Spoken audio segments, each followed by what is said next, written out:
Laki sa hirap si Rena.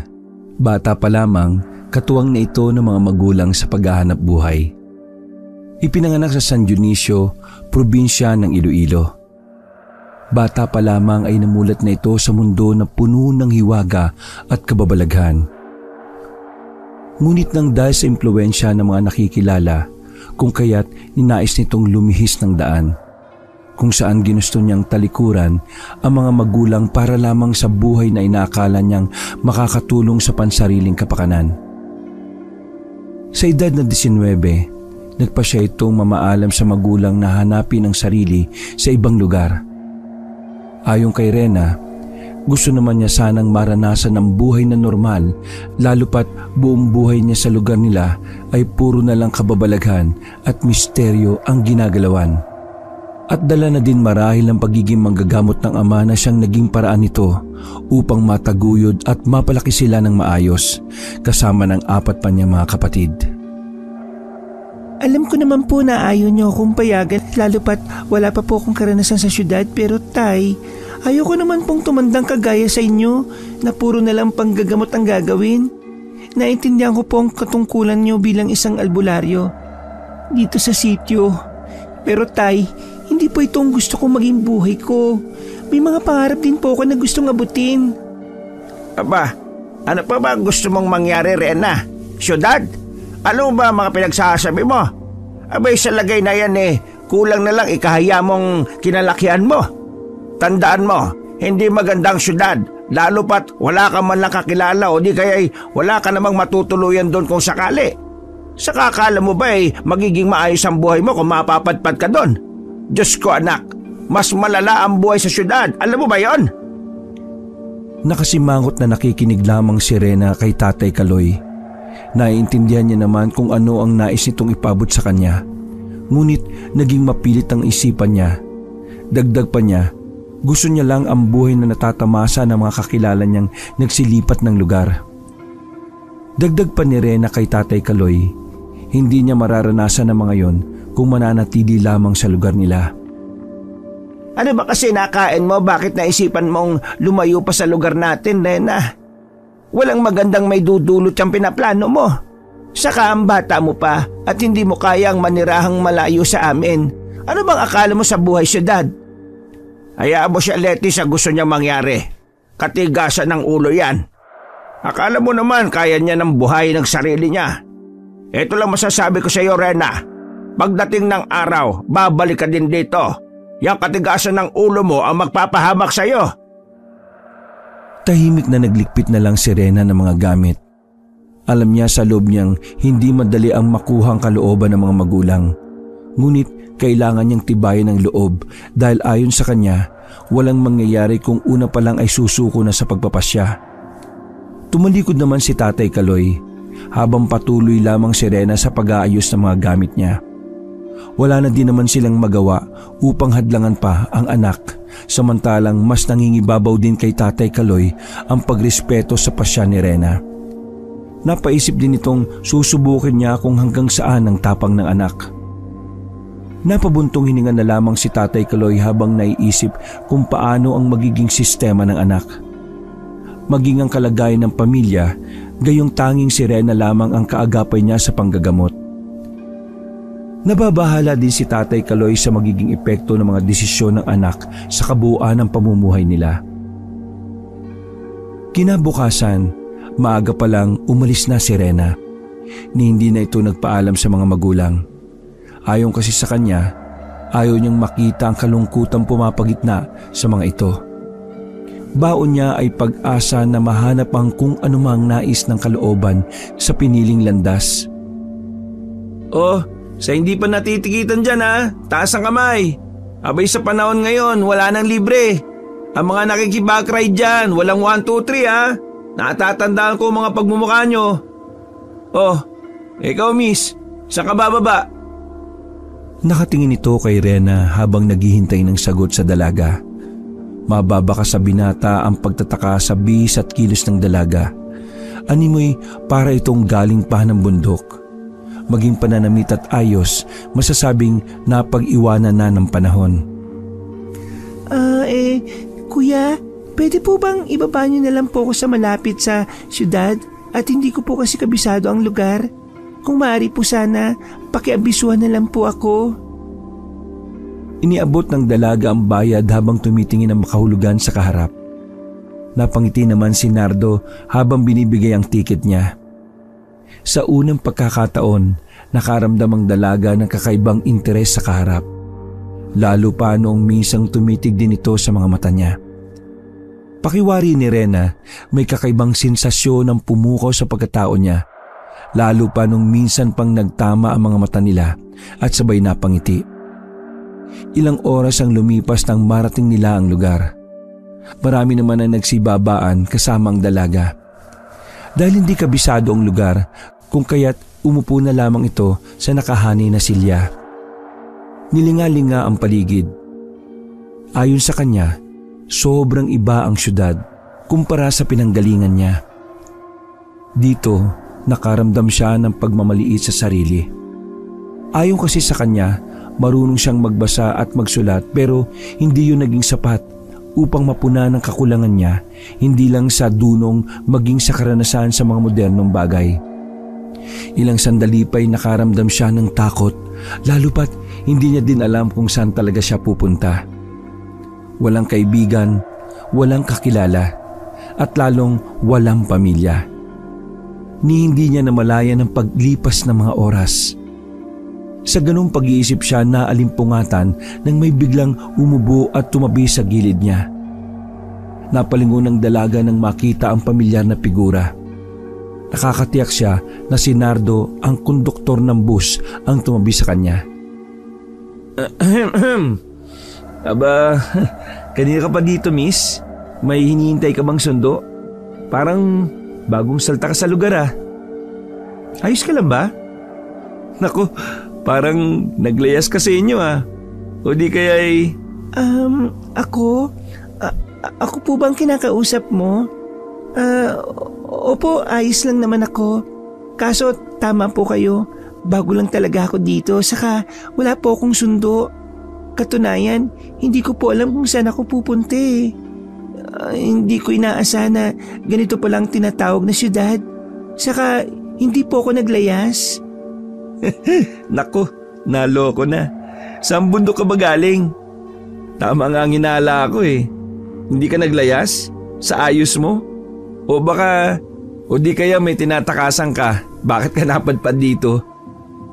Naku, siya nga pala. Nakalimutan ko magpakilala. Ako nga pala si Nardo. Diyan na ako nakatira sa kabilang iskinita nitong terminal. Paggabi na, saan mo ba balak pumunta niyan? Galing po ako ng, di bali na nga alam po. Hindi ako naglayas at lalong wala naman akong tinatakasan. Ang problema, hindi ko alam kung saan ako pupunta eh. Ayaw ko din namang umuwi, baka masermonan lang ako sa amin at sabihing tama sila. Kuya, baka may alam ka po pwedeng kong matuluyan. Kaya ko naman po magtrabaho eh. Masipag din po ako. Ako nga po pala si Rena. Tiningnan ni Nardo ang kaharap. Animoy sinisipat din ito kung nagsasabi ba ito ng katotohanan o naiisip niya baka isa sa mga mayroong modus. Pero sa kabilang banda ng utak niya, sa ayos at galaw ng babae, ikumpara sa mga biyasa sa lugar, ay napakalaki ng pagkakaiba. Kung kaya't napagpasya niyang dalhin na lang ito at hanapan sana na matutuluyan.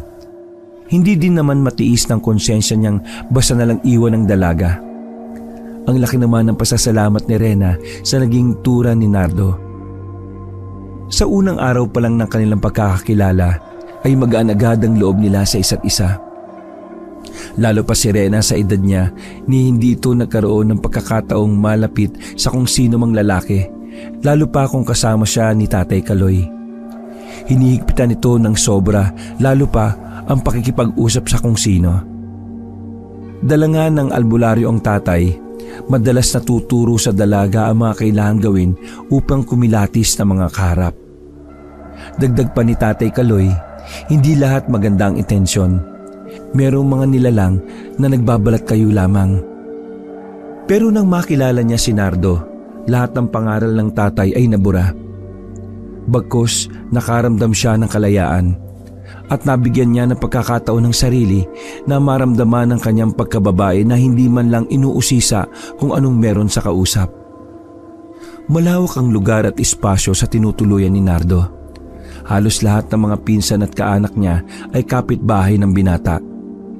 Ngunit gayon na lamang ang lungkot na nararamdaman ni Rena nang malamang ulila pala sa magulang ang binata. Ayon sa kanya, isa din siyang tubong Bisaya na napadpad sa syudad dahil sa mga kaganapan sa buhay niyang ayaw isalaysay. Ayon kasi kay Nardo, masyadong maaga upang ilatag ang buhay na pinagmulan at mga rason kung bakit mas pinili ang mamalagi sa syudad. Ang haba ng storya ng buhay ko at ayaw kong matakot ka.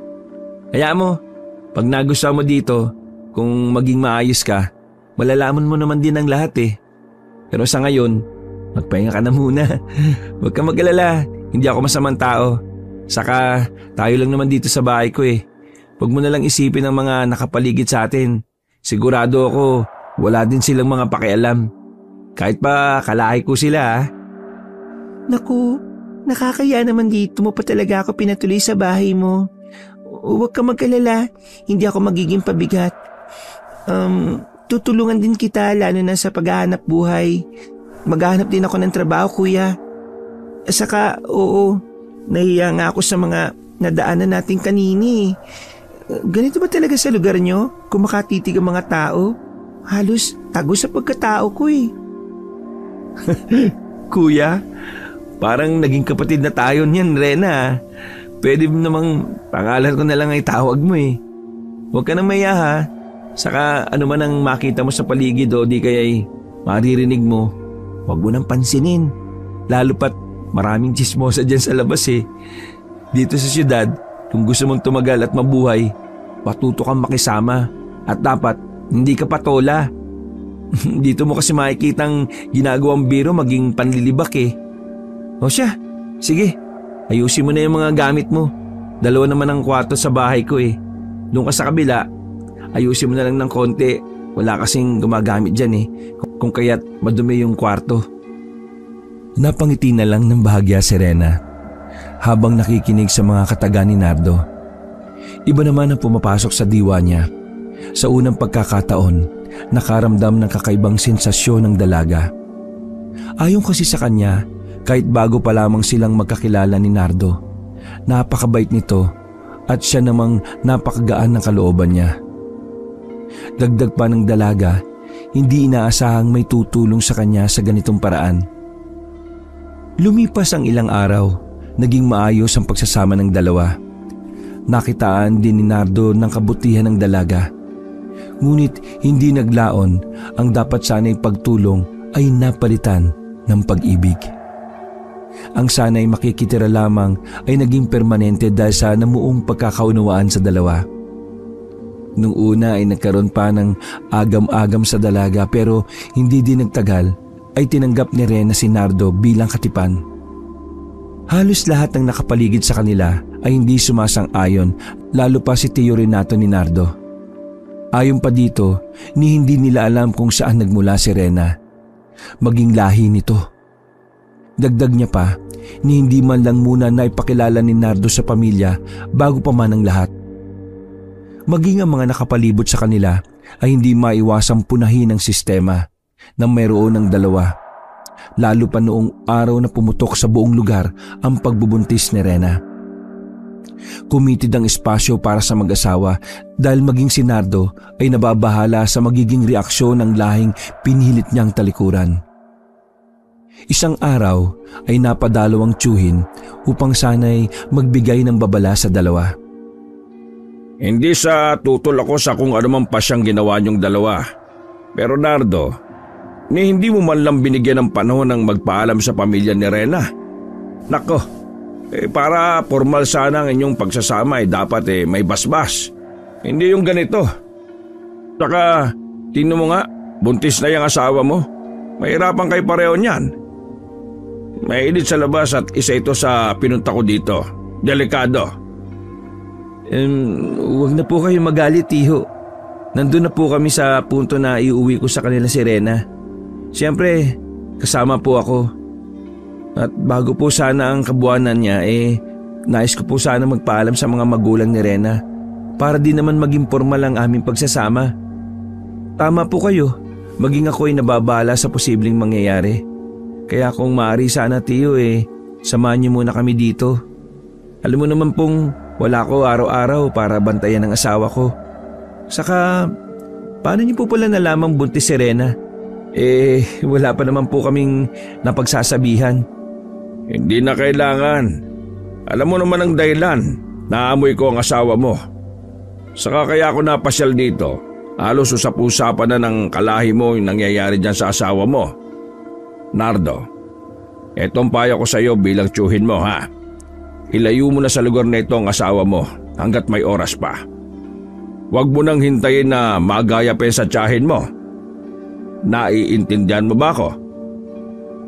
Napatango na lang ang binata sa naging salaysay ng tiyuhin.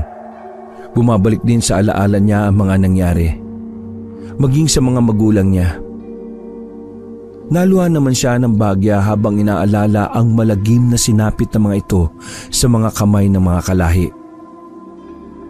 Sa pagbabalik tanaw, halos mabaliw si Nardo noong nasaksihan niya kung paano pinatay ng mga aswang ang magulang. Bata pa at walang muwang sa mga nangyayari ang paligid niya. Bigla na lang silang nilusob ng mga nilalang na sa paglalarawan niya ay halimaw at hayok sa laman. Sa harapan niya nilapa ang mga walang kalaban-laban niyang mga magulang. Dumadagundong pa sa pag-iisip niya ang katagang traidor. Mga katagang naririnig niya habang ginagalutay ng mga halimaw ang katawan ng mga magulang. Napatingin kay Rena habang nag-iisip ng pwede nilang gawin.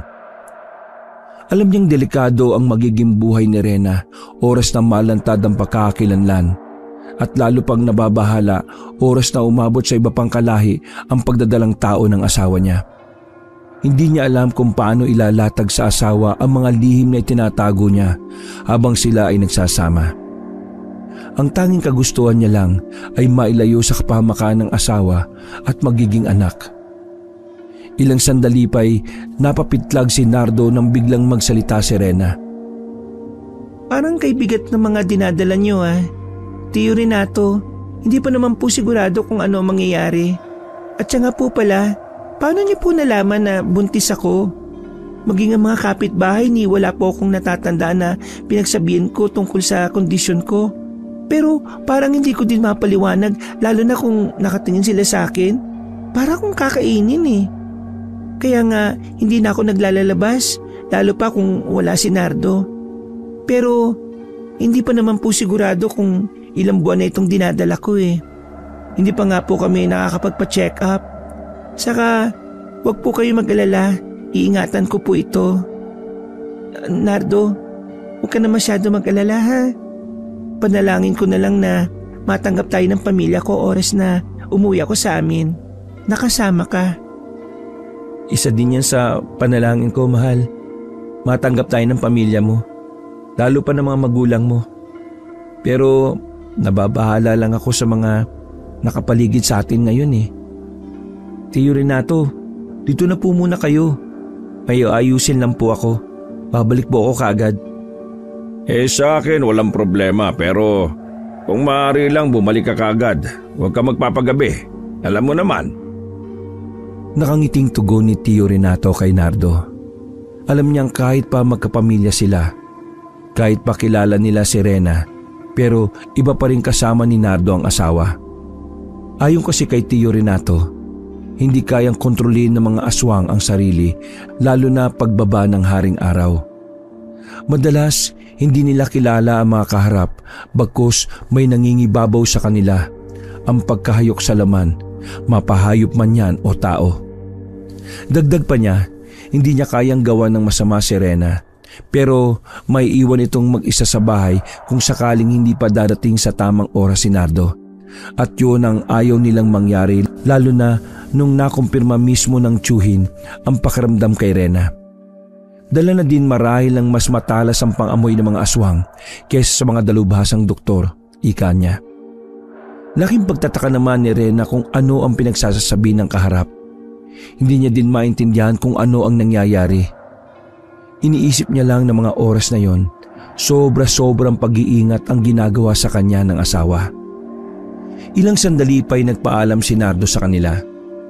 Meron itong mahalagang bagay na nilakad dahil ayon naman sa kanya, bago pa man sila uuwi sa lugar ni Rena, madala lahat ng kakailanganin, lalo pa kailangan niya din makasiguro na may dala silang pera.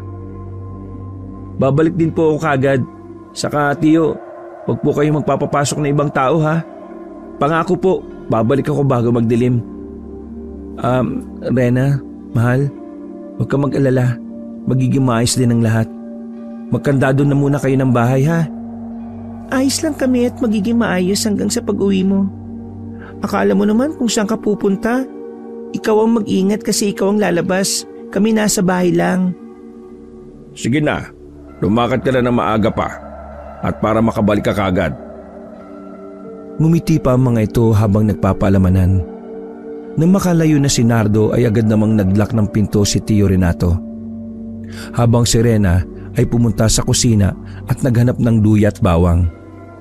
Ayon sa kanya, mainam na pangontra ang sangkap na yon para sa mga nilalang na hindi nakikita ng tao. Bigla namang napaiwas si Tio Renato kay Rena, lalo pa nang maamoy nito ang bawang. Ayon sa kanya, meron siyang allergy pag nakakaamoy ng bawang, kung kaya't pinalayo niya si Rena. Bigla naman napakunot ng noo si Rena dahil sa ginawa ng matanda. At wala sa loob nitong itinali pa ni Rena ang sangkap sa laylayan ng damit. Ang baho mo, Rena. Kung maaari, huwag kang lumapit sa akin ha. Siya nga pala, saan mo naman nalamang pangontra yan? Pakiusap, huwag kang tumabi sa akin ha. Ito po ba? Sa tatay ko po. Ang totoo, magaling at kilalang albularyo ang tatay ko eh. Isa po sa mga dahilan kung bakit umalis po ako sa amin kasi gusto ko din po sanang mabuhay ng normal. Sa totoo lang po, may mga alam din po ako sa mga dasal at pangontra. Hindi lang sa mga elemento, maging sa mga aswang po. Pero wala po sa akin ang matukoy sila. Iba sa tatay ko, amoy pa lang ng mga nakakasalumuhan niya, alam niya kung tao o hindi. Abay, mabuti. Pero iha, pakiusap lang ha. Medyo dumistansya ka ng kaunti at ako'y inaatake ng allergy ko eh. Mahirap na. Anak ka ng albularyo. Tako, naloko na. Pero di bali, naway pag-uwi nyo sa inyo matulungan ng tatay mo si Nardo. Sana. Napaisip si Rena kung bakit ang mga salita ng kaharap ay may kakaiba. Iniisip niya ding may problema ba ang asawa niya na hindi sinasabi sa kanya. Ilang sandali ang lumipas ay pinagpahinga niya muna si Tio Renato habang siya ay nagluluto ng makakain nila. Sa hindi inaasahang oras, may biglang kumatok sa kanilang pinto. Nagtaka si Rena. Habang tinitingnan ng orasan, kunot noong napaisip. Ayon kasi sa kanya, wala namang dumadalaw sa kanila ng ganong mga oras at lalong wala siyang inaasahang bisita. Ganun pa man, pinili nitong intindihin nung una ang ginawa. Naalala niya din kasi ang bili ni Nardo na huwag magbubukas ng pinto, lalo pa kung hindi naman alam kung sino ang nasa labas. Makalipas ang ilang minuto nang biglang sunod-sunod na pagkatok na animoy masisira na ang pinto nila sa lakas. Wala ding nagawa pa si Rena kundi ang alamin kung sino nga ba ang panauhin. Sino yan? Grabe naman po kayo makapugpog ng pinto. Sandali lang po, sandali. Bilisan mo. Nardo, andiyan ka ba? Dalian mo, buksan mo pinto. Nardo! Nardo! Napabalikwa si Tio Renato nang marinig ang boses. Alam niyang pamangkin niya ang kumakatok kung kaya't pinalayo niya si Rena sa pinto. Rena, pumasok ka muna sa kwarto mo. Sige na. Huwag kang lumabas hanggat hindi ko sinasabi ha. Narinig mo ako. Dali na. Ano ho yung nangyayari? Sino po yung nasa pinto? Bakit kailangan kong pumasok ng kwarto? Tsaka may niluluto po ako sa kusina. Tiningnan siya ng masama ni Tio Renato. Mga titig na indikasyong naiinis sa mga palusot niya. Kung kaya't kahit hindi sumang-ayon ang kanyang kalooban na pumasok ay sumunod na lamang ito sa matanda. Nakasimangot itong sinirado ang pinto ng kwarto. Carlito, ikaw ba yan? Ano kailangan mo? Wala dito si Nardo. Bumalik ka na lang sa ibang oras. Tiyo, buksan mo ang pintuan, dalian mo. May dala akong masamang balita kaya pakiusap buksan mo ang pinto, dalian mo. Pasimpleng bukas ang ginawa ni Tio Renato sa pinto. Ang nais lang sana niya ang unay silipin ng pamangkin. Pero nanlaki ang mga mata niya nang tumambad sa harap niya ang isang sugatang binatilyo. Sa paglalarawan niya, parang nagmula ito sa matinding labanan na nagtamo ng matinding mga sugat. Ilang saglit pa nang binuksan niya ng tuluyan ng pinto, dala ng awa na nararamdaman kung kaya't inakay niya ito papasok ng bahay. Sa kalagayan ng pamangkin ay bigla niyang naalalang sinapit ng asawa dahil sa mga kalahi nilang pilit at pwersahan silang pinapaanib. Ngunit ayon kasi kay Tio Renato, ayaw nila maging halimaw kagaya ng mga kalahi nila. Dagdag pa niya, aswang man silang may tuturing pero hindi nila masikmurang maghasik na ikapapahamak ng iba. Lalo pa marami sa mga kaibigan nila ay tao. Ano nangyari? Bakit ka nagkaganyan, Carlito? Sino may gawa sa'yo? Sino? Sabihin mo! Putok na ang balitang may kinakasamang tao si Nardo, Tiyo. Ayon sa kanila, walang pahintulot ng ginagawa mga desisyon ni Nardo. Kaya hindi daw nila mapipigilan kung lulusob naman sila at papatayin si Rena. Nasaan si Nardo? Kailangan nilang umalis sa lugar na ito bago pa man maghihuli ang lahat. At kalat na sa buong angkan ang pagdadalang tao ng babae. Magiging komplikado ang lahat dahil ayon kay Bugrong, gagawin alay ang sakgol. Malapit na ang unang pagbilog ng buwan, Tiyo. Malapit na naman ang pag-aalay nila. Bakit ikaw ang binugbog nila? May kasalanan ka bang ginawa, Carlito? Si Bugrong, ang walang hiya at walang kasing samang pinuno ng mga wakwak.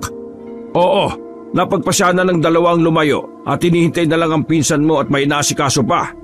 Ang pinagtataka ko lang, bakit ganyan ang ginawa sa'yo? Abay hindi ka dapat ang binugbog. Sa kasinong nagkalat ang balitang yan?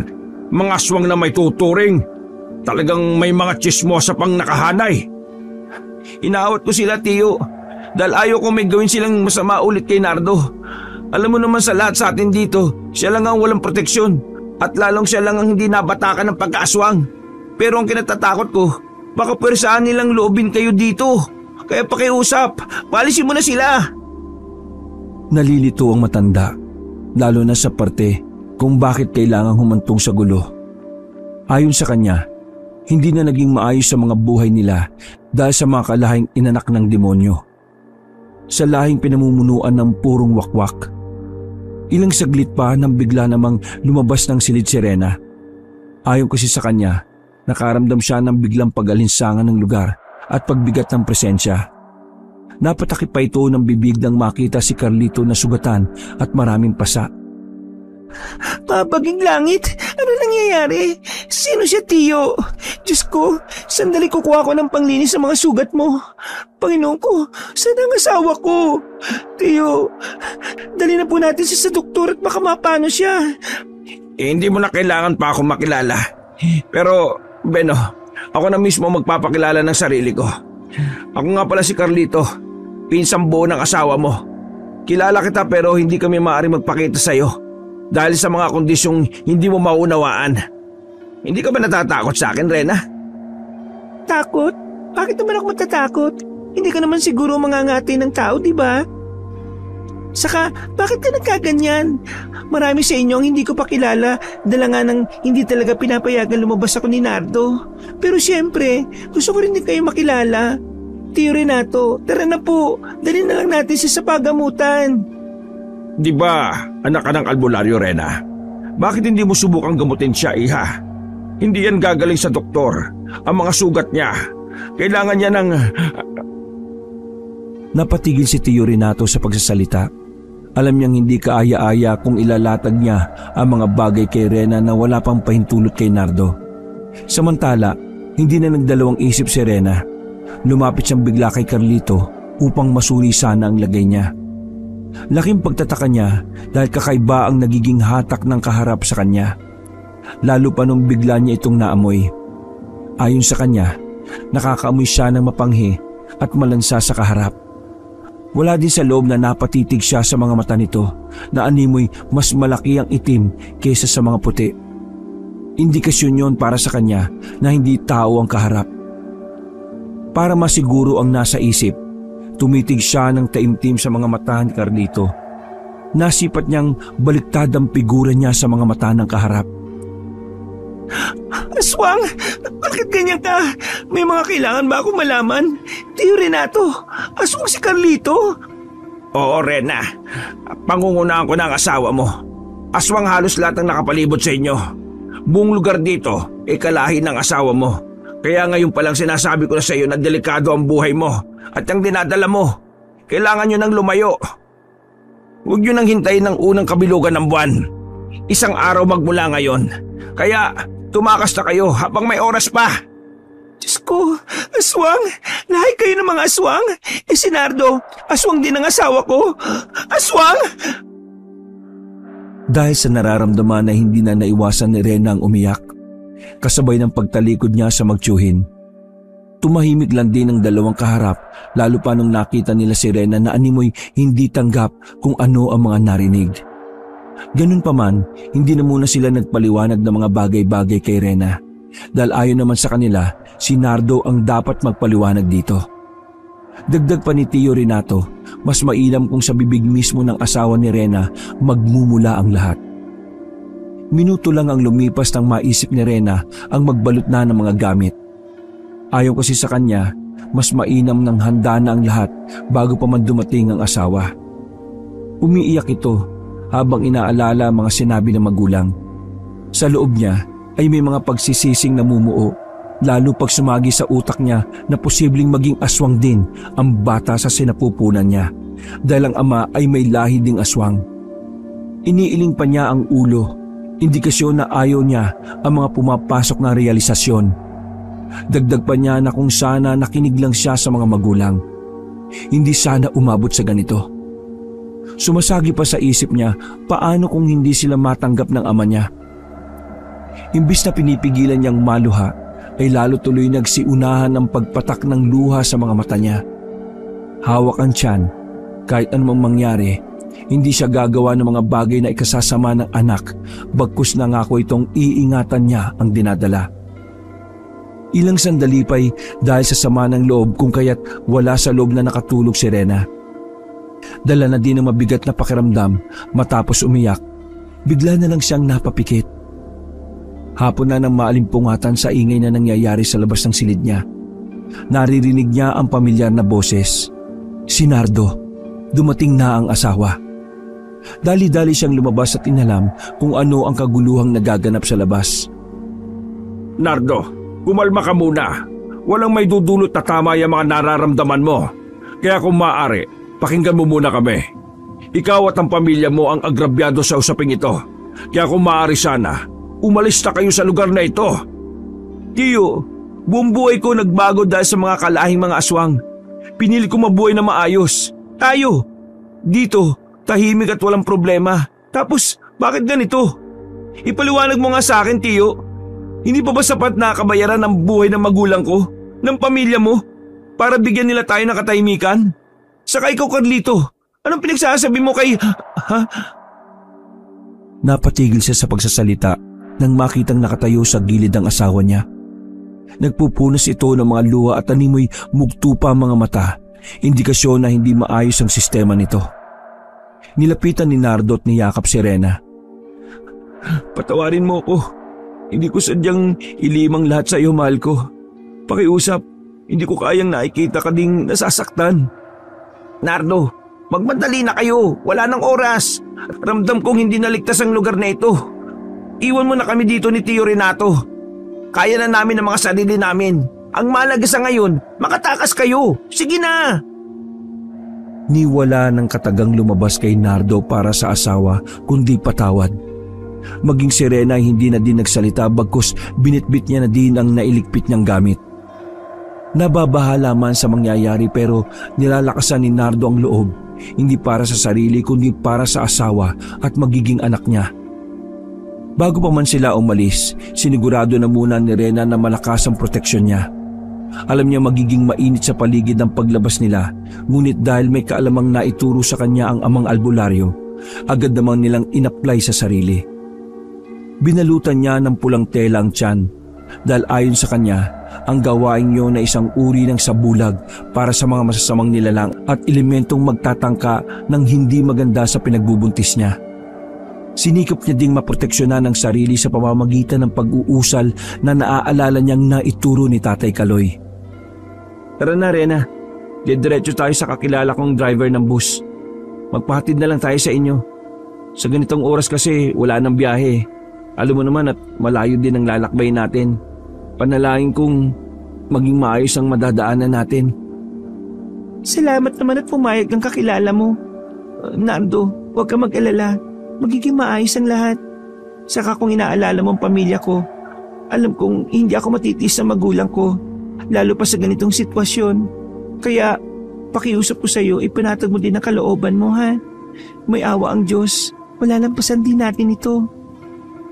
Naiwan si Tio Renato at Carlito sa bahay nila. Ayon sa dalawa, sila na ang bahala kung sakaling may lumusob na mga kalahi. Ilang sandali pa nga habang papalayo ang dalawa, hindi maiwasan ni Nardo ang mapalingon sa bahay niya. Nalulungkot din siyang iwan na lang bigla ang tahanang tinirhan niya ng ilang taon. Samantalang maging si Rena ay nanlulumo din dahil ayon din sa kanya, may parte sa isip niyang nagsisisi. Dagdag pa niya, siya ang dahilan kung bakit nararanasan ni Nardo ang mga problemang ito. Napapalingon din ito sa paligid na animoy pakiwari ni Rena, bumibigat ang presensya ng bawat madaanan nila. Ilang minuto ang nakalipas nang maabutan nila ang kaibigan ni Nardo na inihahanda ang bus. Kanina ko pa kayo inihintay. Rena, taga saan ka ba? Ilang oras kaya nga abutin natin sa pagbiyahe? Panalangin ko sana huwag mahaba. Mga 12 oras lang naman. Kaya natin yun. Plus sasakay pa tayo ng... Barko? Tatawid pa tayo ng dagat? Abay Nardo, wala sa usapan natin ganun kalayo. Isa pa, natatakot ako. Hindi ka talaga namin isasama. Saka Nardo, tatawid talaga tayo pero hindi sasakay ng barko sa bus na ito. Sa pampasaherong bangka, hindi kaya ikarga ang bus doon. Akala ko kasama ako at saka itong bus eh. O siya, sige na, para makabalik din ako kagad. Alam mo na, padilim na. Saka bukas may biyahe din ako ng ibang rota. Lalo na't wala ka. Sigurado akong mahihirapan din ako pag walang konduktor. Pero, di bale, basta mag-ingat kayo doon, ha? Nagpasalamat naman si Nardo sa kasama. Malaking bagay sa kanya ang tulong sa ganong oras, lalo pat wala naman na ituring na pamilya si Nardo na maaasahan niya pag oras ng kagipitan, kundi yung dalawa lang na magtiyuhin. Minuto lang ang lumipas na magsimula na silang magbiyahe. Nung una ay maayos naman, sumisipol pa nga si Dado habang nagmamaneho. Dala ng malapad ang bus kung kaya't naupo ang dalawa sa unahan, malapit sa driver's seat. Nang biglang may kung anong nagbagsakan sa bubong ng bus. Sa lakas ay bigla ding napapreno si Dado. Akma sanang tatayo si Dado nang biglang may nagsalita. Nardo, si Tio Renato to. Pandarin mo na kung gusto mo pang mabuhay. Isirado lahat ng pinto, maging mga bintana, bilisan mo. Sino yon? Ang alin, Dado? Pakiusap, kumalma ka lang. Sige na, abante mo na. Hindi natin kakayanin kung maabutan nila tayo. May umahabol sa atin? Anong pinagsasabi mo? Napatigil sa pagsasalita si Dado nang biglang lumantad ang isang nakakatakot na figura ng isang nilalang sa tapat mismo ng salamin. Halos mapasigaw pa ito nang bigla na lang kumatok sa salamin ng bus ang aswang. Pinakalma naman ni Nardo ang kaibigan at inalalayan itong ituloy ang pagmamaneho ng bus, habang si Tio Renato ay mahigpit na inalalayan ang pag-andar ng sasakyan. Habang tumatakbo ang sinasakyan, bigla namang lumipat sa pagkatok si Tio Renato sa pinto, na siya namang ikinagulat ng gusto ni Dado at nagdulot sa kanya ng pagkawala ng kanyang kamalayan. Imbis na umusad sila, ay napahinto ulit. Napabuntong hininga naman si Nardo dahil sa nangyari. Binuksan ni Nardo ang pinto at inayos ang walang malay na driver. Sumunod ako sa inyo dahil hindi nyo sila kakayanin. Kailangan nyo ng alalay. Rena, hawakan mo ito. Punyal na magagamit mo pang depensa sa sino mang lumusob sa iyo. Wala na tayong magagawa kundi ang lumaban. Wala na si Carlito, Nardo. Kaalis nyo lang nang bigla kaming tinambangan sa bahay ninyo. Kaya sumunod na ako sa inyo. Napatakip ng bibig si Rena habang inaalala ang mukha ni Carlito. Naawa siya dito kahit pa sabihing ilang minuto lang silang nagkakilala. Tumayo siya para sana alalayan si Tio Renato. Dala na din ng may mga natamo ding itong mga sugat mula sa pakikipagpambuno sa mga kalahi nito. Pero tinanggihan siya na matanda. Ayon kasi dito, hindi makabubuti kung lalapit siya dito. Maupo ka na lang dyan at ayusin mong sarili mo, Rena. Ang batang dinadala mo ay lubang napakalaga sa lahi namin. Kung kaya't ngayon pa lang, ibinibigay ko ang basbas ko sa kanya. Ano man ang mangyayari ngayong gabi, ingatan mo ang bata. Pakiusap, Nardo. Ingatan mo ang batang pinili. Pinagilid nila si Dado. Si Nardo na ang humawak ng manibela. Kahit kabado dahil konti pa lamang ang kaalaman niya sa pagmamaneho, pinili nitong kumalma. Ayon kasi sa kanya, hindi yun oras para panghinaan ng loob. Bagkus, tanging nasa isip niya ang kaligtasan nila. Sa kabilang bahagi ay umupo ang tiyuhin habang pinipili nitong ikalma ang sarili dahil sa mga natamong mga sugat.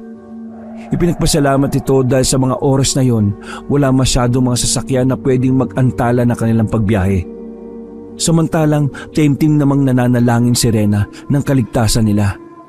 May mga sinambit din itong mga usal upang proteksyon sa kanilang paglalakbay. Maya-maya pa'y biglang nagising si Dado. Sa puong noon na pakiwari niya ay nakaramdam ng pagkahilo. Ayos ka lang ba? Pagpasensya mo sana kung nadamay ka pa ha. Huwag ka matakot sa kasama natin. Siya si Tio Renato, tiyuhin ko. Hindi siya masamang nilalang. Basta, huwag mo na lang siyang titingnan lalo pa ngayon. Kailangan niyang pahilumin ng mga sugat niya. Kaya pakiusap, manatili kang kalmado. Katulad namin ng asawa ko.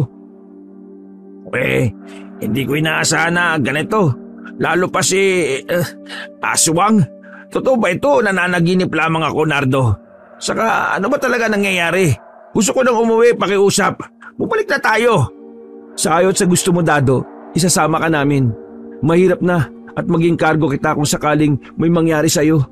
Mainam na magkakasama tayo. Huwag kang mag-alala, magiging maayos din ang lahat. Hindi ko lang matanggap kung pati ikaw patayin nila. Saka ko nipapaliwanag ang lahat pag nakarating na tayo sa lugar ni Rena. Dado, kagaya mo, nagulat na lang din ako sa nangyayari. Pero tama si Nardo, kailangan ka naming isama. Bahala na, ako na ang bahalang kumausap kay Tatay Kaloy. Wala na ding nagawa si Dado kundi ang sumang-ayon sa mga kaharap. Batid niyang malalagay ang buhay niya sa kapahamakan kung uuwi pa at lalo pat natatakot siyang madamay sa gulo ng pamilya nila Nardo. Makalipas ang ilang oras, nakaramdam sila ng pagkalma. Nakatulog si Tio Renato, maging si Rena. Ngunit nanatiling gising si Dado at Nardo. Pinili nilang magmatsyag at ituon ang atensyon sa daan. Halos madaling araw pa lang nang marating nila ang lungsod ni Rena. Halos wala pang maaninag na kung ano sa lugar, dala ng madilim pa. Wala pa din silang masakyang bangka patawid sa mismong sityo kung saan naroroon ang bahay ni Rena. Napagpasya nilang magpahinga na lang muna sa bus. Pinag-iisipan ni Dado kung saan niya pwedeng iiwan ang sasakyan, gayong hindi niya din alam kung ilang araw sila mamamalagi sa sityo ni Rena. Di ba malapit dito yung talyer ni Tony? Ano kaya kung dun muna natin dalhin tong bus? Ano sa palagay mo? Pre, pasensya ka na kung pati ikaw nadamay ha. Pero hayaan mo, babawi ako oras na matapos ang kaguluhang ito. Oo nga no, dun na lang sa talyer ni Tony. Dun muna natin to iwan. Nako pre, wag mong isipin yon. Tatawagan ko na lang din yung asawa ko para hindi mag-alala. Pero ang sa akin lang di talaga ako makapaniwala dun sa nakita ko at sa tiyuhin mo Ako ba pinag-uusapan yung dalawa? Abay, wag kayo mag-alala. Hindi naman ako nangangatay ng tao, lalo pa kung mamantika. Tumingin si Dado sa salamin. Napailing na lang nang makitang sariling replika sa animoy may malapad na katawan at malaking tiyan. Natawa naman ang pigil si Nardo sa naging reaksyon ng kaibigan. Samantalang inayos na ni Rena ang sarili. Panay ang paghinga niya ng malalim dahil sa pakiramdam niya na parang may kung ano sa tiyan. Maliban kasi sa buntis, nakakaramdam siya ng tensyon sa tuwing naiisip ang magiging reaksyon ng ama sa kung ano ang nangyari sa kanya. Maging ang dala niyang problema sa pamilya. Napabuntong hininga na lang ng palihim habang iniisip ang mga kapatid. Nananalangin na lamang siya na matanggap ng ama anuman ang nangyari. Alam niyang hindi na naman ito magiging madali pero ang tanging iniisip na lang ay kaligtasan ng sanggol na dinadala niya. Bago tuluyang magliwanag, nakahanap ng mapupwestuhan at mapag-iiwanan ng bus ang dalawa. Natuwa naman sila nang pumayag si Tony na iparada nila ang bus sa gilid ng talyer nito. Pero dahil may kalakihan, ay sadyang nagbayad sila dahil ayon kay Tony, magiging sagabal sa lugar ang sasakyan lalo pat malapad ang masasakop nito. Huwag kayo maglala, akong bala. Saka nga pala, maiba ako. Saan ba kayo pupunta ha? Tatawid kayo ng isla. Babala lang ha, lalo pa kung bago't wala kayong kakilala. Uso sa lugar na yan ang tinatawag na sinda mula sa mga tagalugar o engkanto. Kaya pag narating niyo yung gusto nyong lugar sa isla na yan, huwag kayo makalimot magsabi ng salitang tabi-tabi o di kaya'y puwera sinda. Mahirap na. Baka pagbalik nyo dito magkaproblema kayo. Maraming salamat, Tony ha. Huwag kang mag-alala, tatandaan namin ang mga sinabi mo. Saka salamat din na pumayag ka dito namin i-park to. O siya, sige, mauna na kami. Maraming salamat ulit ha. Tanging pagtango na lang ang naging tugon ng kaibigan at bago pa man makalayo sa lugar ay biglang may inabot ito kay Nardo. Ayon kay Tony, isa itong barya gamit ay magbigay ng proteksyon sa sino mang magtatangan. Dagdag pa niya, lagi niya lang itong ilagay sa bulsa kung saan magbibigay ito sa kanya ng aurang pantaboy sa kung sino mang dumikit o mga nilalang na magtatangka sa buhay niya. Nagulat pa si Nardo nang bigla siyang hilahin ni Tony, sabay bulong ng mga katagang noon niya pa lamang narinig. Walang klarong ibig sabihin ang ginawa ng kaibigan pero para kay Nardo, ito'y isang uri ng pagtulong sa kanya upang sa ganon maalalayan ng kanyang combating spiritual. Pasimpleng bulong na pinasalamatan ng malaki ni Nardo. Napakindat naman si Tony ng bahagya habang sinusundan ng pagtingin ng papalayong kaibigan. Isang pampaserong bangka ang sinakyan nila patawid ng isla. Bago pa man sumakay ay napabulong ang dalaga. Isang usal pamproteksyon laban sa usog sa kung sino man makakasalubong o sa mga nilalang na may negatibong presensya. Hindi kalakihan ang pampaserong bangka kung kaya't halos magkadikit-dikit ang mga nakasakay. Bigla namang napatras si Tio Renato sa mag-asawa dala nga ng mga tanga nito na nagdudulot sa kanya ng masamang pakiramdam. Dado, dito tayo upo sa kabila para maging balanse. Masyado kasing marami dyan banda kina Nardo. Nagtaka si Dado kung bakit parang natakot ang mukha ni Tio Renato nang biglang madikit sa mag-asawa. Hindi niya na lang ito pinansin. Alam niya naman kung ano ang nangyari, kung kaya't maging siya umalalay na lang din sa matanda. Iyo, ayos lang ho ba kayo? Kakaibang karanasan itong ginagawa natin at masaya ako na kasama ko kayong dalawa. Siyempre, kasama ng asawa ko. Parang malapit na lang din naman tayo. Yun may nakikita na akong isla. Oo, mahal. Yan na nga. Saka uunahan ko na kayo ha. Hindi pa marami ang tao sa sityo namin. At saka hindi pa abot sa lugar ang kuryente. Kahit mga cellphone ay walang signal pagdating doon. Ngayon pa lang, humihingi na ako ng pasensya sa inyo ha. Huwag ka mag-alala, Rena. Mas mainam ang ganon. Saka masaya na maranasan din ni Nardo at Dado ang mabuhay sa tahimik na lugar. Buong buhay ng dalawa sasakyan ng kasama Para din naman maiba naman para sa kanila. Sumang-ayon naman ang dalawa sa pahayag na matanda. Nagtawanan pa silang apat. Habang naghahayag ng mga usaping nagbigay sa kanila ng aliw habang nasa biyahe. Animoy panandalian nilang nalimutan ang naging karanasan nung mga nagdaang gabi. Ilang sandali pa nang marating na nila ang daungan ng lugar. Namangha ang tatlo sa ganda at linis ng isla. Tunay ngang kakaiba ang lugar, lalo pa nung marating nila ang sityo ni Rena. isang animoy kubong bahay na napalibutan ng iba't ibang organikong halaman ang tumambad sa kanila. Bigla naman silang sinalubong ng isang binatilyo na nakangiti habang yumapos kay Rena. Si Bitoy, isa sa mga kapatid na sobrang nanabik na makita ang ate niya. Naku, ang laki mo na. Nasaan si nanay? Kumusta na kayo dito? Naiiyak namang sumalubong ang ina, kasunod ng iba pa niyang mga kapatid. Lumabas na din ang amang napakunot ang muka kung sino ang mga kasama ng anak.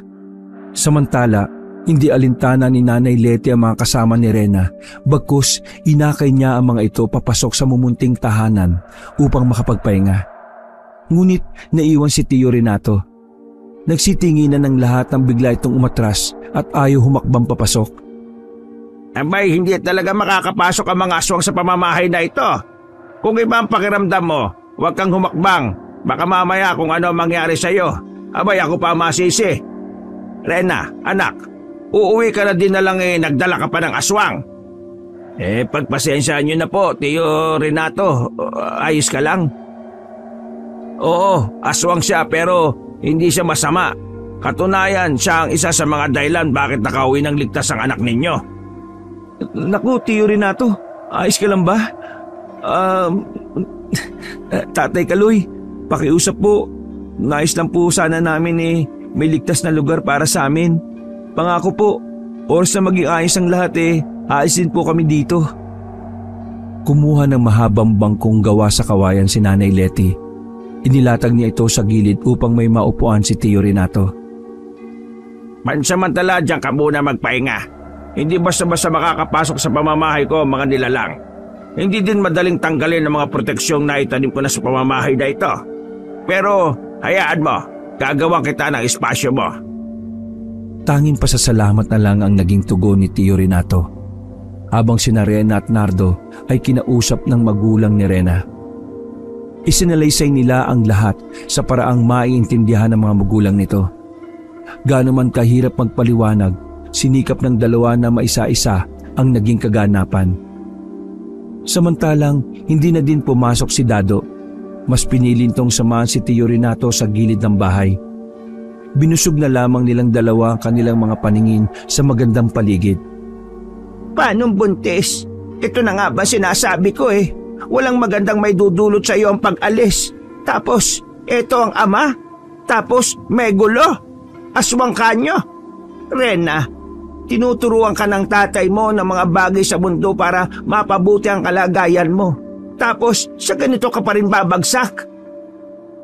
Ipagpaumanin niyo po sana kung ganito po ang dala namin. Maging ako po nahiya sa mga nangyayari pero kailangan po namin ng tulong, lalo pa na magiging anak namin. Nakikiusap po ako sa inyo. Ayos lang po ang magalit kayo ng sobra sa akin pero para po sa magiging apo nyo, pakiusap, sana matanggap niyo po siya. Hindi ako galit sa anak ko dahil sa nag-asawa ng wala man lang paintulot sa amin. Pero ang ganitong sitwasyon, parang hindi ko pa kayang iproseso sa loob ko. Ramdam kita, Nardo. Kailangan mo ng tulong ko lalo pa ngayong aswang ka mo ang lahing pinagmulan mo. At ang sanggol sa sinapupunan ng anak ko ang magiging kahalili mo. Abay, sinuswerte ka. Yun ang hindi ko papayagan. Unang apo ko ito at hindi ako makakapayag na ialay ang bata sa mga kalahi mo dahil lang sa pagtalikod mo sa kanila. Abay, mas gugustuhin ko namang maging kahalili ko ang batang ito kaysa mapasama. Hala, sige na, maggayak na muna kayo ng makakain. Alam kong kailangan nyo ng lakas maging ikaw, Rena. Gagawan ko muna ng panghabla para sa mga kasama nyo sa labas. Lalo na yung isa. Sino nga pangalan nun? Si Tio Renato po. Maraming salamat po, Tatay Kaloy. Napakabuti nyo. Hindi na po ako magtataka kung saan nakuha ni Rena ang kagandaang asal. Maraming salamat po. Hindi nyo kami binigo lalo pa ngayon. Nag-iisang anak na babae ko si Rena. Nakikita mo naman, wala namang kaming sinabi sa buhay kundi ang tanging makatulong lamang at ang ginagawang panggagamot ng asawa ko. Wala kaming mapapamana sa kanila kundi ang mga mabubuting gawa. Ang hiling ko lang sana anuman ang mangyari, tumayo ka bilang ama ng magiging anak mo. Hindi lang lalaki sa buhay ni Rena. Ayos ba yun sa'yo, iho? Napayakap na may pagrespeto si Nardo kay Nanay Letty. Buong buhay niya, wala naman itong nakilalang ina upang tumayo sa kanya at magturo ng mga bagay na dapat para mabuhay. Ang pag-uwi nila sa lugar ni Rena ay nagbukas para kay Nardo ng panibagong buhay kung saan sa unang pagkakataon nakaramdam siya ng pamilya na aalalay hindi man sa pinansyal pero malaking bagay ang may kaagapay pagdating sa emosyonal na aspeto. Nang umagang yon, mas pinili nilang ikalma muna ang mga bagay-bagay sa paligid kasama ng malawakang paghahanda dahil ayon kay Nardo, hindi niya hawak anuman ang maging galaw ng mga humahabol sa kanila. Ayon naman kay Tio Renato, parating na ang unang gabi ng kabilugan ng buwan. Nakatitiyak ito na kahit saang lupalo pa sila ng Pilipinas naroroon ay hindi sila makakatakas. Dagdag pa niya, kayang magasik ng malawakang puwersang angkan para lamang makuha ang ninanais na kahalili. Lahat ng mga sandatang pwedeng magamit laban sa mga aswang ay ipinahanda na ni Tatay Kaloy. Maging ang mga anak na lalaki ay hindi na muna pinalabas ng bahay. Ayon kasi kay Tatay Kaloy, kailangan nilang mag-ipon sa iisang lugar upang nang sa gayon hindi mahati ang atensyon at iintindihin. Oras ng pananghalian, nanatili pa rin nasa gilid ng bahay ang dalawa. Hindi naman mainit sa pwesto nila pero itong si Dado nakaramdam ng pagtawag ng kalikasan. Dahil unang salta sa lugar kung kaya't hindi pa alam ang mga pasikot-sikot sa lugar.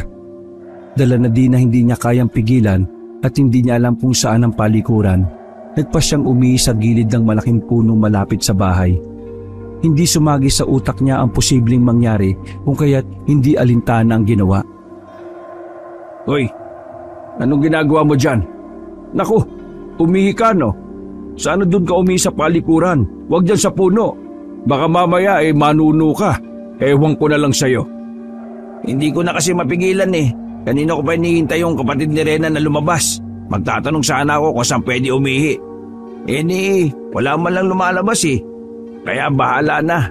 Kesa naman maging pera ng doktor kung magkasakit ako sa bato. Oo nga naman. Konting ingat lang. Alam mo namang wala tayo sa syudad. Nandito tayo sa lugar kung saan nakakaramdam ako ng mga presensya. Lalo na ng mga...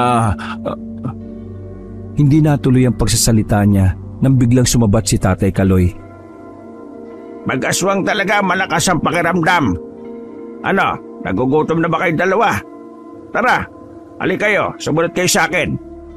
Abay kapangit kung diyan kayo maghapon. May ginawa kami ng mga anak ko para nang sa ganun maging komportable ang pagpapahinga ninyo. Pero sana pakiusap ko lang Nato, Renato, huwag kang gumawa ng bagay na pagsisisihan natin ha. Ito'y paalala lang, nasa teritoryo ko kayo. Huwag po kayo maglala. Hindi ako ganong kagaya ng iniisip mo. Marami sa mga kaibigan ko tao, kaya huwag kang malito. Lahi ko lang ang iba pero ang kalooban ko hindi nakakalayo sa inyo. O siya, pagkain na ba kayo? Nagugutom na talaga ako Mula pa kahapon wala akong kain. Ikaw Dado, parang tumahimik ka na dyan. Sige, kain na tayo. Tatay Kaloy, pwede po bang makaligo na din?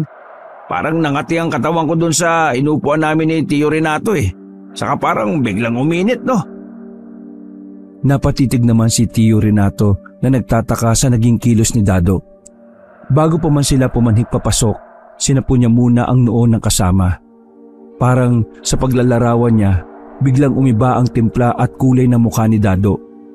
Binaliwala niya lang nang makitang nakalatag ang pagkain sa mesang inihanda para sa kanilang dalawa. Nakangiti itong nagpasalamat kay Tatay Kaloy. Walang asin o kahit na anong pampalasa ang pagkain. Kaya Dado, kukuha na lang kita ng para sa'yo ha. Baka kasi ayaw mo nang para pong kainit talaga. Pwede po bang... Nawala ng malay si Dado habang nagsasalita. Nagulat naman si Tatay Kaloy nang bigla niyang masipat ang isang maliit na nilalang na may dala pa itong animoy maliit na karayom. Napailing na lang ang matanda dahil ayon sa kanya, nanuno si Dado. Ano bang ginawa nito, Renato? Abay, kakasabi ko lang na huwag kayong lumayo sa bahay. O siya, tulungan mo ako, tiupo natin. Pasimple namang inipan ng orasyon ni Tatay Kaloy ang bunbunan ni Dado. Alam niyang ang mga nakatirang nilalang sa paligid nila ang may gawa nito sa binata, kung kaya't naging siya ay nagkarga na din ng usal pamproteksyon. O isa lang, baka matamaan ako. Palagay ko may naihian doon sa gilid ng puno ito. Ay tagal daw kasing lumabas sa mga anak nyo kaya hindi na nakatiis at umihi na doon sa tabi ng puno. Ayan tuloy. Ano ba lagay niya, Kaloy? Imbis na sumagot si Tatay Kaloy ay bigla namang nagising si Dado. Animoy hindi alam kung ano ang nangyari. Hindi naman na nagsalita ang dalawa, bagkus sumenyas na lang si Tatay Kaloy kay Renato na kumain na. Napangiti na lang ng impit si Tio Renato dahil sa ekspresyon ng mukha ni Dado. Anong nangyari? Parang natatawa ka, Tio. Saka parang nanakit ang bato ko. Parang nakaramdam ako ng kakaiba. Hikain mo na yan at gutom lang yan. Masarap ang sabaw, lalo pa may gulay Kumain na lang ang dalawa habang lumabas si Tatay Kaloy. Umikot na muna ito ng ilang beses sa tahanan upang masigurado ang mga nakatanim na pangontra sa lugar. Habang naglalakad, nakaramdam siya ng mga kakaibang presensya. Maging ang hanging dumadampi ay nagpapahiwatig para sa kanya ng nagbabadyang gera. Napausal pa ito nang biglang tinakpan ng ulap ang araw. Indikasyon para sa kanya na may papalapit na suliranin. Hapon na mapagpasyahan ni Tatay Kaloy ang magpausok ng mga pangontra laban sa mga anak ng dilim. Halos pinalibutan ng tumpok ng gomang lugar. Ayon kasi sa kanya, mainam na pangtaboy ng mga aswang ang usok na nagmumula sa goma. Pero bago pa man ang lahat, nakiusap ito sa mga nilalang sa lugar na posibleng mangyayari oras na lumusob na ang mga kalaban. Nagsipagtago naman ang mga elemento na ayaw madamay sa magiging gulo. Labanan sa pagitan ng albularyo at mga wakwak. Bago pa man sakupin ng dilim ang liwanag, nakahanda na ang lahat. Lahat sila ay may hawak na mga sandatang makakapuksa sa mga wakwak. Ngunit madiin namang ipinaalala ni Tatay Kaloy na kakaibang kalaban ang mga ganitong uri ng lahi. Maliban sa nagagawa nilang lumipad, nagagawa din nilang magpalit ng anyo sa hayop na nanaisin nila. Tay, pagpasensyaan nyo na po kung nadamay ko po kayo sa gulo na to ha. Naway matapos na ito at bumalik na sa normal ang lahat. Ang labang ito ay hindi lamang sa pagitan nyo ng angkan mo, kundi maging ang anak ko. Ano man ang kalalabasan naway ilagay mo dyan sa isip mo, hindi ka na iba sa amin. At Rena, patawarin mo ka anak. Alam kong maging ako ay may kakulangan din bilang ama mo. May awa ang Diyos. Niyakap ni Rena ang ama at napahagulgol pa ito habang humihingi ng tawad. Maging ang mga kapatid at ina ay isa-isa niyang nilapitan at humingi ng tawad. Ayos lang yun, Ti. Ang mahalaga nakabalik ka. Asahan mong ano man ang gulo na ito na namamagitan sa ating lahat ngayon. Nandito lang kami, aalalay sa inyo. Lumipas ang oras na parang wala namang pahiwatig ang kung ano. Nagtataka si Tio Renato na parang naiisip niya baka hindi sila masusundan ng mga aswang dala na din ng malayo talaga ang lokasyon ng lugar. Magsaya ka na, Dado. Kung makakatulog ka na ng mahimbing ngayong gabi. Pag tayo pakampante, no? Baka mamaya andyan lang pala sila sa paligid. Nagkatinginan ng dalawa nang biglang may sumuwag sa dingding ng kubong bahay. Halos magiba ito sa sobrang lakas. Akmang tatayo si Tio Renato nang bigla namang may umangil na animoy torong baboy. Mga anak, bantayan nyo ang nanay at ate nyo. Kami na ang haharap sa mga aswang na nasa labas. Hawak ay bolo at itak. Walang pag-aalinlangang lumabas si Tatay Kaloy. Halos mapasigaw naman si Nanay Leti nang biglang may lumusot na mga kamay sa dingding na gawang amakan. Bigla namang napahawak ng tiyan si Rena nang maramdaman ang biglang pagkirot ng puson. Agad niya namang pinagtatataga ang kamay ng punyal na ibinigay ni Tio Renato. Kasabay ng pag-usal ng mga dasal pamproteksyon sa sarili at sa ina. Samantalang hinahanda na din ni Nardo ang sarili. Ayon sa kanya, hindi niya hahayaan na makuha ng kalahi niya ang anak. Walang pag-aalinlangang sumunod ito kay Tatay Kaloy na kasalukuyang may hawak na pakpak ng wakwak. Hawak din ng itak, kahit walang karanasan sa pakikipaglaban ay hindi alintana ni Nardo bagkus handa niyang ibuhis ang buhay para sa pamilya at mag-ina. Napasigaw pa ito habang walang habas sa pinagtatataga ang mga paniki na lumulusob sa kanila. Ilang sandali lang ang lumipas nang biglang tumahimik ang lugar. Huminto sa paglusob ang mga wakwak. Napatayo si Nardo sa gilid ni Tatay Kaloy. Samantalang si Tio Renato at Dado ay hawak-hawak ang isang walang buhay na baboy ramo na pinagtutulungan nilang patayin. Akala nila tapos na. Ang hindi nila inaasahan, biglang may umungol na animoy dambuhalang aso na siya namang naghudyat upang magsilabasa ng sobrang nakakakilabot na mga nilalang. Biglang napaatras ang lahat nang makita si Bugrong na nakasakay sa likod ng nasabing aso. Nakangisi ito habang tumititig kay Nardo. Ang mga wakwak ay lumilipad, hindi sumasakay sa napakapangit na aso. Langya, hindi kita kilala, pero hindi uubray ang pinaplano mo. Dadaan ka muna sa ibabaw ng bangkay ko bago mo makuha ang nais mo. Sige, itodo mo na ang puwersa mo nang matapos na ang lahat ng ito. Ni wala silang narinig na kung anong salita sa mga nilalang. Tanging pag-angil lamang ang ginawa ng mga aswang. Bago pa man ang lahat, itinusok ni Tatay Kaloy ang itak at bolo sa lupa. Nag-usal ng isang orasyon na pantawag sa mga elementong naninirahan sa lugar. Ramdam niyang maging ang mga ito ay nagambala ng mga wakwak sa walang kwentang paglusob sa lugar. Alam kong naririnig niyo ang pagtawag ko. Ako'y nagsusumamo. Hahayaan niyo ba naguluhin ang mga lapastangan ng ating pananahimik? Pasigaw ni Tatay Kaloy. Ibinig sa mga katagang tanging may dunong lamang ang nakakaalam. Nagsipagtinginan ng lahat. Ni hindi na din niya alam kung ano ang nangyayari nang biglang may mga maliliit na alitaptap ang nagsilabasan kasunod ng mga malalaking figura ng animoy tao. Kulay itim at mabalahibo. Halos maihi naman si Dado sa kinatatayuan nang makitang isa-isang pinagdadadampot ang mga aswang ng iilang kapreng tinawag ni Tatay Kaloy. Akmang aabanti sana si Nardo nang bigla naman siyang hablitin ni Bugrong na nooy ninanais sana nitong iangat si Nardo sa lupa. Ngunit laking pagtataka ng aswang at di inaasahan ng dahil sa ginawa, siya'y napabagsak sa lupa. Napangisi naman ng bahagya si Nardo at maging ito, hindi alam kung bakit hindi siya kayang buhatin ng isang aswang. Bakit? Sino ka?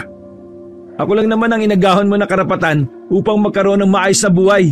Ngayon, gagawin ko din ang kung anong ginawa mo sa aking mga magulang. Akmang hahambalusin niya sana ito ng bolo nang bigla na lang siyang pinigilan ni Tatay Kaloy. Bumulong ito sa kanya na siya namang dahilan ng kanyang pag-atras. Hindi sa mga kamay mo, Nardo, matatapos ang lahat. Huwag mong dugisan ang iyong sarili dahil lamang sa puot at galit. Ipaubaya mo ang lahat sa mga nakapaligid sa iyo. Sabay turo sa mga kapreng umaalalay sa kanila. Hinayaan nilang pagpirapirasuhin ng mga kapre ang katawan ng wakwak.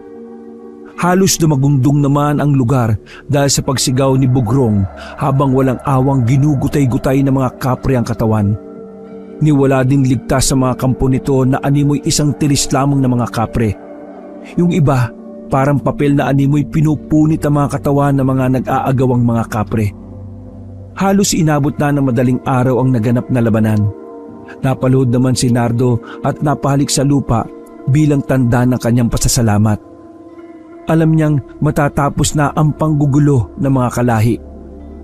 Dahil sa nangyari, magiging daan ito upang mabuksan ang panibagong buhay na ninanais ng bawat isa.